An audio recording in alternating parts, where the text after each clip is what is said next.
Herzlich willkommen zu einer neuen Ausgabe von «Frautastisch», ein Format von Kultur. Heute zu Gast haben wir Silvia Montonato. Herzlich willkommen, Silvia. Gut. Silvia, du bist seit 1997, also schon seit 26 Jahren selbstständig. Du führst Jam 29 in Bux. Wie ist es dazu gekommen? Das ist ein bisschen eine Vorgeschichte. Also ursprünglich ich habe ich als KV gelernt, weil ich eigentlich nicht genau gewusst habe, was ich lernen will. Also etwas mit Sport wollte ich mal, aber nicht Sport studieren. Und dann habe ich das KV gemacht. Ja, und dann irgendwie hat es mir nie so ganz gefallen. Also bin ich gerne gegangen arbeiten. Aber du hast die Ausbildung, also das KV, abgeschlossen Genau. Und hast noch 2, 3, 4, 5 Jahre drauf geschafft? Ja. Ja. Und ich habe einfach in meiner Freizeit immer viel Sport gemacht. Also ich war in meiner Jugend im Synchronschwimmen. Ja. Bis im zweiten Lehrjahr. Im zweiten Lehrjahr musste ich leider hören, weil ich einfach zu viel gefehlt hatte, weil ich in der Nationalmannschaft war dort zumal und halt viel trainiert habe, viel Wettkämpfe hatte. Und dann ist das nicht mehr aufgegangen mit der Lehre. Also ja, haben wir dann entscheiden, Sport oder Beruf. Und von Synchronschwimmen kann man nicht leben. Darum habe ich dann halt mich für den Beruf entschieden. Und aber du bist dort auch erfolgreich in diesem Fall, Synchronschwimmen? Ja, schon ein bisschen, ja. Also ich war in der Nationalmannschaft. Ja. Ja, okay. Und auch mal Jahrgangsbeste in der Schweizer Meisterschaft, ja. Ja. Und ich hätte es eigentlich gerne weitergemacht, aber es hat einfach nicht mehr verhebt mit der Ausbildung. Und ja, Ausbildung ist wichtig, nach wie vor, also früher auch schon. Und darum habe ich dann halt für die Ausbildung entschieden und habe das auch fertig gemacht. Und in meiner Freizeit habe ich nachher vom Synchronschwimmen ins Jazztanz gewechselt, weil das so ein bisschen naheliegend war. Ja, und nachher, etwa mit 20, hat es so einen Wettbewerb gegeben, also, dass einfach die 2 Besten von dieser Schule dürfen an einen Fahrkurs gehen auf New York, um zu schauen, ob man Tanzausbildung machen oder nicht. Und dann bin ich auf New York gegangen, war die 3 Monate dort und habe getanzt und wollte eigentlich die Ausbildung machen. Dann, da bin ich eine der Besseren gesehen, dann kommst du dort rüber und bist halt eine von vielen und wirst mal so ein bisschen auf den Boden abgeholt und siehst, dass es ganz, ganz viele gute Tänzer gibt, arbeitslose Tänzer. Und ja, es war dann immer so ein bisschen auf und ab, soll ich das machen, soll ich es nicht machen. Schlussendlich habe ich dann einfach gewusst, nein, ich mache nicht nochmal 3 Jahre Ausbildung und habe keine Sicherheit, dass ich nachher wirklich von dem leben kann. Und habe gefunden, ich gehe wieder zurück und irgendwie gibt es dann für mich etwas anderes. Dann bin ich zurück, wieder auf Buchs, zu meinen Eltern halt wieder wohnen und habe dann in Buchs wieder Jazztanz gemacht in der Freizeit. Und bin eingestiegen und dann war gerade dort meine Trainerin risikoschwanger gewesen, hat nicht mehr unterrichten und hat keinen Ersatz gehabt, hat mich dann gefragt, ob ich das für sie machen würde. Und habe gefunden, ja, mache ich gerne, aber ich habe keine Ausbildung. Und sie hat dann nur gesagt, sagst einfach, bist 3 Monate in einer Tanzschule in New York, fragt niemand danach. Das tönt auch gut, gell? Ja, das tönt super. Ja. Also heute müsste man natürlich einen Zettel zeigen, geht genau. nicht mehr einfach nur sagen, ich habe das gemacht, aber dort mal hat das wunderbar funktioniert. Und dann durfte ich für sie Jazztanz geben, ich durfte Muckiturnen geben und Kindertanz, sie hat das alles unterrichtet. Und das hat mir mega Spass gemacht. Dann habe ich richtig gemerkt, ich muss irgendetwas machen mit Menschen und mit Bewegung. Ja, und habe dann eigentlich schlussendlich fast 9 Monate für sie das machen, also Schwangerschaft plus noch ein bisschen Stillzeit. Und habe dann geschaut, wo gibt es so eine Ausbildung, die ich vielleicht neben dem Arbeiten machen kann. Und bin dann auf die SAFS gestossen, das ist die Schweizerische Aerobic- und Fitnessschule in Zürich. Das ist auch heute noch die führendste in der Schweiz. Und da kann man so neben dem Beruf machen. Also man muss nicht eine volle Ausbildung machen. Man fängt einfach mal mit etwas an, so modulweise, und kann sich nachher in alle Richtungen bewegen. Das heisst, du hast also immer noch geschafft, KV, also zu dem Zeitpunkt, wo? Ja, wo ich habe viele Branchen gewechselt, weil ich immer das Gefühl hatte, es sei wegen der Branche. Also ich bin in einer Unternehmensberatung, ich bin in einer Buchhaltung, was habe ich noch gemacht? Im Radio bist du noch beim Radio bin ich auch noch gesehen, und in einer Internetfirma. Aber das ist mir alles eigentlich schlussendlich nachher zu gut gekommen. Also ich mache auch heute meine Buchhaltung-Werbung eigentlich grösstenteils selber. Ja, okay. Genau. Und beim Radio bin ich aber einfach so Werbungtext habe ich dort gesprochen. Also man hat mich einfach gehört, nicht gesehen. Okay. Ja. Und dann bist du nach und nach in die Tanzbranche reingerutscht in dem Sinne? Genau, also ich habe am Anfang dann halt einfach so vielleicht 1, 2 Lektionen gegeben und dann immer mehr und hat dann schon mal mich selbstständig machen, dann hat aber derjenige dann gesagt, da kommt aber ein grosses Fitnesscenter auf Buchs. Und dann hatte ich wieder ein bisschen Angst gehabt. Wer war das damals? Das TCB, Trainingscenter. Ja. Und dann habe ich gedacht, ja nein, dann kann ich da als Kleine nicht kommen. Habe dann mich aber dort beworben, weil sie noch niemand für den Aerobic-Bereich hatte, für das ganze Management. Und bin dann dort eingestiegen und habe eigentlich fast wie selber mein Studio gehabt, weil ich konnte den Stundenplan selber machen, die Leute selber einstellen, einfach für meinen Aerobic, also Group Fitness Bereich. Heute sagt man ja Group Fitness. Und habe eigentlich auch viel lernen in dieser Zeit, ja. Und dann 2 Jahre später habe ich gefunden, ja, jetzt wage ich es trotzdem. Also zur Selbstständigkeit? Genau. Ja. Ja, und das war dann am 5. April 1997, habe ich das Studio eröffnet, habe aber immer noch 20% in einem Büro gearbeitet. Ja. Und dann einfach halt mehr Stunden gegeben und weniger gearbeitet. Also nein, das stimmt nicht, am Anfang sind es sogar noch 50%.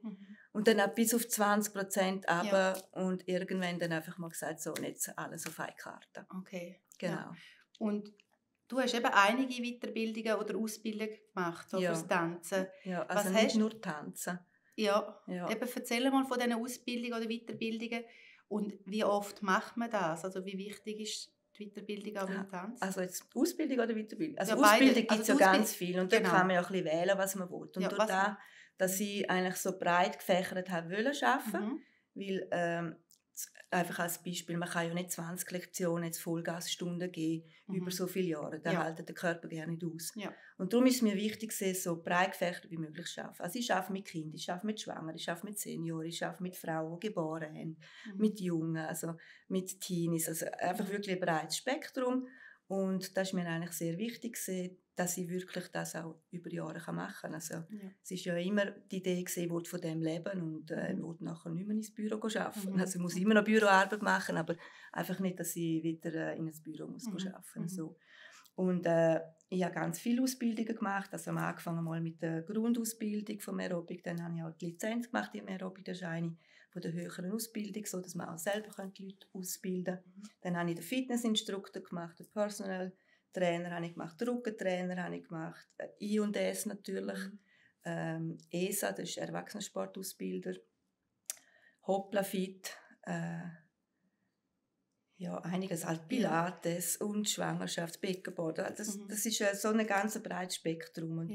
Und auf jede Schiene, wo du gehst, musst du halt wieder oder wieder Weiterbildungen machen. Ja. Und hast denn du, also die eine Ausbildung zum quasi eigene Weiterbilden oder Ausbilden, das hast du genutzt? Weil du hast ja auch Leute, die auch Stunden geben. Hast du die ausgebildet? Oder? Also sie haben schon die Schule gemacht bei den SAFs, aber ich konnte natürlich so auch viel helfen. Okay, also dann hat das auch wirklich etwas gebracht. Das hat auch etwas gebracht, ja genau. Okay. Ja. Und Weiterbildungen, was hast du dort gemacht? Weiterbildung ist halt so, dass ich Krankenkassen anerkannt bin, schon seit ich das Studio habe, gibt es halt einfach Vorlagen, die du musst machen, oder Auflagen, die du musst machen. Also pro Bereich, wo man zertifiziert ist, muss man 2 bis 3 Weiterbildungen bringen. Ja. Und ich habe 5 Bereiche, wo ich zertifiziert bin. Und das heisst dort schon mal 5 mal 2, 10 Weiterbildungen pro Jahr. Plus dann noch der Erwachsenensportausbilder, den musst du auch alle 2 Jahre wiederholen. I&S musst du auch alle 2 Jahre einen Kurs machen, dass das Zertifikat gültig ist.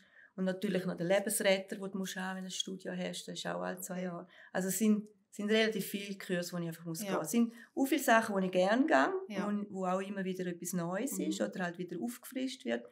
Und dann gibt es aber solche, wo ich einfach finde, mein Gott, jetzt habe ich den schon bald 20 Mal gemacht. Ja, also das könnte ich mir jetzt auch vorstellen. Du solltest eigentlich noch wissen, wie es geht. Aber logisch, man kann immer etwas mitnehmen und immer wieder irgendwie profitieren. Was unterrichtest du am liebsten? Das fragen mich auch viele, das ist eigentlich noch spannend. Keine Ahnung, ich unterrichte alles sehr gerne und es ist irgendwie auch tagesabhängig und wenn ich jetzt im heutigen Tag bin, also heute habe ich jetzt 3 Lektionen, dann tue ich jetzt vielleicht heute lieber Jump. Aber wenn du mich jetzt nächsten Montag fragst, sage ich dann vielleicht lieber Phantom, keine Ahnung. Okay, Also ich liebe alle Stunden, weil sie sind abwechslungsreich. Ja. Mal ist mehr Power, mal ist mehr ruhig. Es kommt ein bisschen auf die Tagesverfassung drauf an, ja. Aber es sind alles, also es gibt keine einzige Stunde, die mich anschießt. Okay. Und gibt es Kurse, die logischerweise besser laufen als andere? Und das ist dann so, dass dann auf einmal von diesen 2 anbietest und ein fällt weg? Oder hebst du an dem fest und den Kurs gibt es auch, wenn es wenig Leute hat? Beides. Also Beides. wenn ich merke, der läuft super, also im Moment ist bei uns Jumping, wo recht super läuft. Das ist das mit dem Trampolin, ganz genau, Mhm. so Mini-Trampolin. Ja. Und, so Mini-Trampolin. Ja, so ein bisschen doch. Genau. Und der läuft sehr gut und den haben wir natürlich auch ausgebaut. Also Ja. wir haben am Anfang 3 Stunden angeboten, jetzt sind es 5 Stunden. Oh, okay. Und dann gibt es aber auch Kurse, die halt eine Weile lang super gelaufen sind und dann momentan vielleicht nicht so, wo es dann vielleicht nur noch 4, 5 Leute kommen. Ja. Aber die ziehen wir eigentlich gleich durch, weil es ist, bei den letzten 26 Jahren habe ich es gemerkt, es sind einfach Phasen. Eben so Trends, dann ist einmal das, dann ist einmal das, ja, genau. Ja. Ja. Und das mit dem Mini-Trampolin, da kann ich mich noch erinnern, da bin ich nämlich bei dir gewesen, aber nicht, ich stehe nicht so auf das Trampolin. Ja. Ich bin da, wie sagt man da, mit dem... Du bist im Bodytoning gewesen. Ja, einfach mit dem Brett da. Mit dem Step. Mit dem Step, das habe ich genau. geliebt, das habe ich super gefunden. Und dann ist eben das Trampolin in geworden und das ist aber schon 10, 12 Jahre. Ja, nein, warte jetzt, ich glaube, um 16 haben wir mit dem... nicht so lange. Ja, okay. ja, um 16 das ist doch noch nicht so lange her bei mir. Lange. Genau. Und ich bin sogar bei dir dort das wie sagt man, Buchsenfest sind wir noch auftreten. Das machst du auch, gell? Ja, das mache ich. Machst du das immer noch? Ja. Also logisch haben wir jetzt natürlich wegen Corona nicht Ja, können, genau. aber letztes Jahr haben wir wieder dürfen, ja, und Ja. das machen wir immer noch, ja, und sehr gern und das ist auch wertvolle Werbung. Ja, und es sind klar. immer ein Haufen Leute, die zuschauen und ein bisschen sehen, was wir machen. Wir probieren so ein bisschen alles zeigen, was wir machen bei uns in der Stunde. Halt von Kindern, eben auch mit Minidisco ab 4 Jahren oder so, bis dann halt zu 60 plus, ja. Wie oft unterrichtest du in der Regel pro Tag? 3 bis 6 Lektionen pro Tag. Also am Samstag nur eine, am Sonntag nicht, ausser ich bin an einer Weiterbildung oder sonst an einem Kurs. Aber ja, sonst sind es 3 bis 6 Lektionen pro Tag. Aber eben nicht 3 bis 6 Powerstunden. Also. Ja, einfach Unterschied. Genau. Ja, genau. Du bist ja auch noch wie so Privatstunden, wie sagt man, Einzelstunden? Einzelstunden oder Personal Training. Ja. Und das ist auch unterschiedlich. Ja. Aber du hast nicht verschiedene Geräte in deinem Studio? Nein, ich habe einfach das Powerplate habe ich noch bei mir, das ist so eine Vibrationsplatte. Ja. Und dort ist natürlich auch mit Personal Training. Und sonst gehe ich mit den Leuten voraus, Nordic Walking oder Joggen. Okay. Oder ich habe manchmal auch Frauen, die über einen gewissen Zeitraum ein Personal Training haben und nachher kommen sie wieder nicht mehr. Also das ist ganz unterschiedlich. Es sind vielleicht manchmal Frauen, die eher übergewichtig sind, die nicht wollen in einer Gruppe, die sich vielleicht schämen, oder auch ein bisschen ältere Leute, die dann halt nicht mehr so schnell sind mit Auf- und Runtergehen, die einfach die persönliche Betreuung dann wirklich schätzen. Ja. Oder manchmal auch Schwangere, die nicht in einen Schwangerschaftskurs gehen, die lieber so 1:1 Training. Okay. Ja. Wenn jetzt jemand 5 Kilo abnehmen will, was empfiehlst du? In welche Stunde soll er? Es ist jede Stunde eigentlich gut, aber beim Abnehmen ist natürlich wichtig, dass man wirklich ein bisschen Herz-Kreislauf drin hat. Und natürlich Essen, Trinken, Bewegung. Die 3 Sachen, das ist einfach wichtig. Eins allein funktioniert nicht. Ja, also in dem Fall eins, das ein bisschen aktiv, wo ein bisschen Power ist. Ja. Und am besten wäre es halt 2-3 Mal kommen in der Woche. Aber ich sage immer, lieber das Leben lang einmal in der Woche und das durchziehen. Ja. Weil viele fangen einmal an und dann kommen sie voll euphorisch 4-5 Mal in der Woche. Nach 3 Monaten ist es wieder fertig. Und dann nützt es nichts, dann machst du auch mit dem Körper nur das. Oder? Ja, genau. Dann lieber kommst du einmal in der Woche, suchst dir halt jedes Mal vielleicht eine andere Lektion aus. Ja. Und aber das immer. Also, das ist wie Zähneputzen, musst du ja auch immer machen. Ja, genau. Du kannst ja nicht 5 Mal und nachher wieder sein lassen. Ja. Du, ganz ehrlich, gibt es nicht Tage, wo du keine Lust hast zum Unterrichten, wo du sagst, also heute wäre es mir gleich? Nein, eigentlich wirklich nicht. Also, es ist so schön und ich bin so dankbar, dass ich das gefunden habe oder überhaupt mir selbst das ermöglicht habe. Ja. Also es ist immer noch so, wenn ich wohne ja über dem Studio, wenn ich die Stege laufe am Morgen und ins Studio komme, denke ich, boah, das ist mich und jetzt habe ich schon so lange, 26 Jahre und es ist immer noch cool. Ja. Nein, es ist, aber ich kann nicht einmal genau sagen, was ich am liebsten unterrichte, weil es ist alles so verschieden und die Leute sind ja auch verschieden, die kommen. Und nein, es ist immer noch schön. Okay. Dann bist du in dem Fall auch nicht viel krank, gell? So selbstständig kann man sich fast nicht leisten. Ich bin ja krank. Ja. Also wirklich nicht. Ja. Schön. Ja. Das spricht ja für deine Arbeit. Genau. Dass man ja dann schön gesund bleibt. Ja. Du, was hat sich in deiner Branche verändert über all die Jahre? Wenn du jetzt zurückdenkst an 1997 und heute? Ja, es hat einiges sich verändert. Das heisst, es hat immer wieder ein bisschen neue Trends gegeben. Dann sind Sachen sind geblieben, andere sind wieder weggegangen. Was ein bisschen ist, man kommt wieder so ein bisschen zurück zum Alten, also back to the roots. Ja. Man tut nicht mehr sich so verzetteln, lieber einfachere Sachen machen, nicht mehr irgendwie so hektisches Zeugs. Das hat sich verändert und von den Leuten her hat sich verändert. Früher ist irgendwie jeder in ein Fitness gegangen oder ins Group Fitness. Und jetzt ist es ein bisschen so, ich habe ganz viele kleine Kinder, also dort ist pumpend voll, es sind über 20 kleine Kinder. Also kleine Kinder sage ich 4- bis 6-Jährige. Ja. Dann die mittleren 7 bis 10, dort sind es so um die 15 und nachher bei den Teenies geht es schon runter. Also dort ist es auch schwierig, zum neu herzukriegen. Und wir haben auch ganz viele junge Erwachsene, die fehlen bei uns. Okay. Also es hat sich einfach, früher ist jeder irgendwie gegangen und die sind jetzt auch mit mir älter geworden, sind immer noch bei mir, also ich habe Kunden, die sind von Anfang an bei mir, ja. Aber es fehlt so das Zwischendrin. Die 20- bis 30-Jährigen, da haben wir wenig. Ja. Und das ist schade. Ja. Also ich habe jetzt gerade angefangen zu lesen und ich habe nicht mehr gewusst, wie das geht. Und ich habe YouTube eingegeben und habe angefangen, ja, so geht das. Ja. Wie ist das bei deiner Branche? Ja. Könnte ja auch sein. Machst du etwas an, tanzt mit der mit, ganz dann genau. musst du gar nicht aus dem Haus. Das hat sich auch wegen Corona ein bisschen geändert. Ja, genau. Das Ganze online, oder? Ja. Ja. Und das ist schon nicht schön, ja. Weil es gibt so viele Kurse, die online angeboten werden, oder? Aber es kommt auch ein bisschen darauf an, wo ist dort das Niveau oder wo ist dort die Sicherheit und so. Ja. Und viele machen vielleicht einfach daheim irgendetwas, dann machen sie es vielleicht nicht so ganz genau richtig.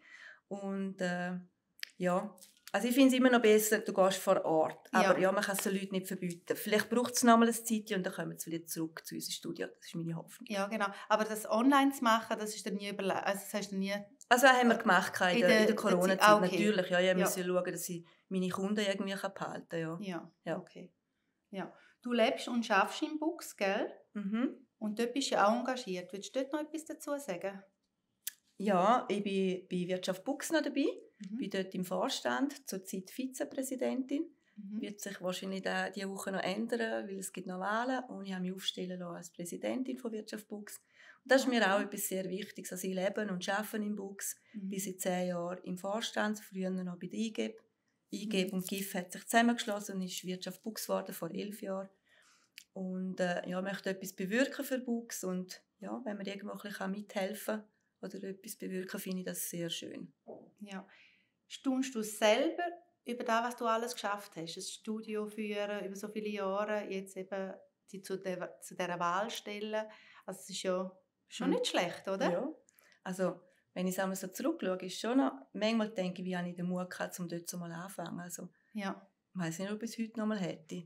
Aber es ist ein mega schönes Gefühl und bin auch sehr dankbar für das. Ja. Und auch, dass auch meine 3 Mädels gut rausgekommen sind. Genau, das wollte ich jetzt gerade ansprechen. Okay. Man sieht das ja nicht an, dass du 3 Mädchen hast, also heute erwachsen, gell? Also erwachsene Mädchen, ja. Und sogar Großmutter bist du ja auch. Bin ich auch schon 3 Mal, genau. Nicht schlecht, wirklich. Und alles Mädels. Ja.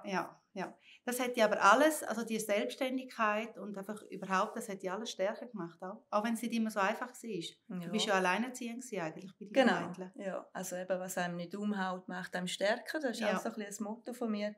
Und ja, ich habe es alleine gemacht, viele Jahre. Ich habe aber seit 15 Jahren jetzt auch ganz einen guten Partner, der mir wirklich den Rücken stärkt und eigentlich immer für mich da ist und mir ja auch viel im Studio hilft. Also so zum Beispiel die Werbefilme macht er mir oder die Homepage tut er mir schauen und so Sachen. Und er lässt mich so, wie ich bin. Also er lässt mich sein und stärkt mir den Rücken. Da bin ich auch sehr dankbar. Ja, ist ganz toll, dass ich den gefunden habe. Ja. Schön. Hast du uns noch eine schöne Weisheit für den Schluss? Eine Weisheit, ja. Also mein Motto ist immer spürbar anders. Das ist auch so das Motto von meinem Studio. Und lebt deinen Traum und das Beste daraus machen. Und etwas, was ich immer wieder im Kopf habe, das ist von der New York-Zeit. Mein Tanzlehrer hat dort immer so gesagt, geht nicht, geht nicht. Geht nicht, geht nicht. Ja. Das ist sehr schön. Das finde ich sehr schön, ja. Danke vielmals, Silvia, für das Interview. Bitte gern. Danke vielmals, dass ihr da sein könnt. Danke. Das war es von Frau Tastisch. Vielen Dank fürs Zuschauen.